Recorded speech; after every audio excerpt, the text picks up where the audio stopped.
Eder. Mech.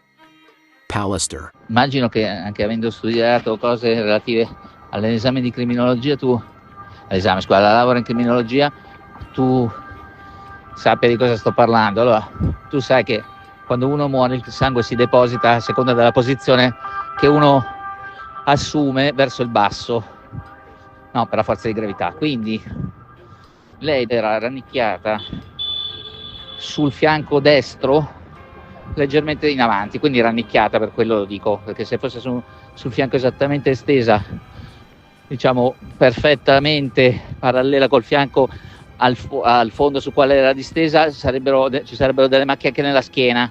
Invece la schiena è chiara come la parte sinistra anteriore, quindi vuol dire che era sul fianco, però con la parte anteriore destra più in avanti rispetto alla schiena, quindi rannicchiata. Il discorso qual è? Si vede che quando è stata ritrovata era rannicchiata sì, ma sul fianco sinistro, quindi vuol dire che l'hanno lasciata morta per un po' di tempo sul fianco destro, poi l'hanno presa e l'hanno trasportandola l'hanno girata praticamente, cioè l'hanno rimessa non com'era ma in senso inverso, e quindi l'hanno appoggiata sul fianco sinistro. Se fosse morta fin da subito in quella posizione, sarebbe quindi suicidio, non suicidio, ma comunque morta in quella posizione, le macchie sarebbero dall'altro lato. Questo quantomeno elimina totalmente l'ipotesi del suicidio. Le macchie dovrebbero stare a sinistra e invece stanno a destra.